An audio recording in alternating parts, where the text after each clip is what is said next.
Nah, sekarang aku akan bahas yaitu tepung terigu.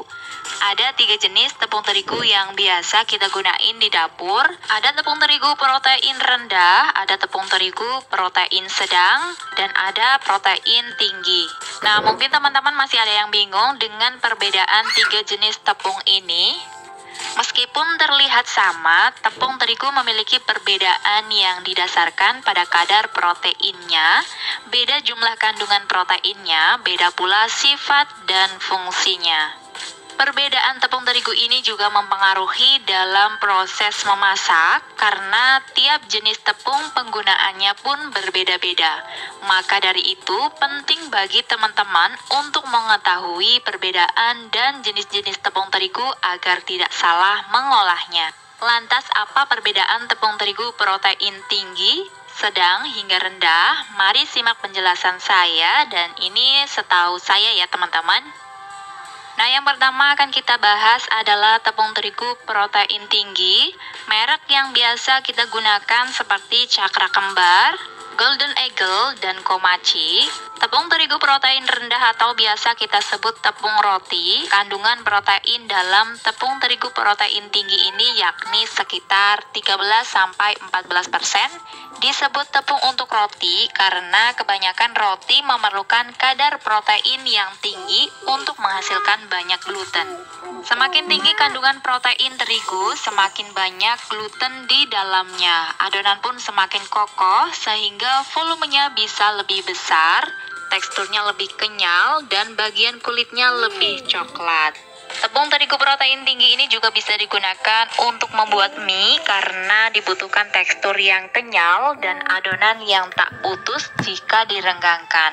Namun jangan pakai tepung ini untuk membuat pastry atau cake yang ringan, beremah, dan lembut ya. Jika teman-teman ingin membuat roti tapi tidak ada tepung terigu protein tinggi, teman-teman bisa menggunakan terigu serbaguna. Tepung terigu protein tinggi ini juga tidak bisa disimpan lama. Tepung ini akan mudah basi dan berjamur karena glutennya mudah berubah menjadi asam. Berikutnya ada tepung terigu protein sedang atau biasa juga disebut tepung serbaguna. Tepung protein sedang ini memiliki protein sekitar 10-12%. Kalau di resep hanya tertulis terigu, berarti gunakan terigu serbaguna. Tepung terigu protein ini merupakan pilihan yang tepat bagi teman-teman yang ingin membuat kue karena bisa digunakan untuk berbagai macam makanan, persis seperti namanya serbaguna. Selain itu, terigu jenis ini juga paling mudah didapatkan di warung kecil sekalipun ya. Dan biasanya aku menggunakan tepung ini untuk membuat bolu atau brownies. Dan untuk merek yang biasa kita jumpai ada segitiga biru, kompas, dan bola salju. Dan lanjut ke jenis tepung berikutnya. Di sini ada tepung terigu protein rendah atau biasa disebut dengan tepung untuk cake. Tepung ini mengandung berkisar 5-8%. Tepung untuk cake ini memiliki ukuran partikel kecil sehingga tepungnya terasa seperti sutra. Ini penting untuk menghasilkan cake yang bertekstur halus dan rata. Tak hanya membuat cake, tepung terigu protein rendah ini juga cocok untuk membuat kue kering seperti nastar, kastengel, dan kue kering lainnya.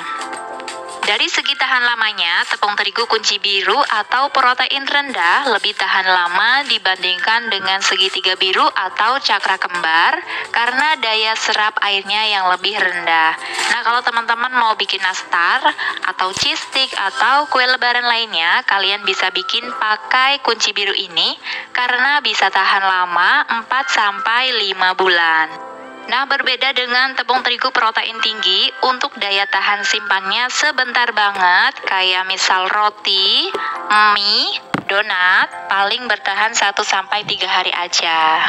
Nah, segitu aja penjelasan dari aku, semoga teman-teman paham ya. Kalau nggak paham boleh tanya di kolom komentar. Terima kasih banyak ya, maaf kalau ada salah.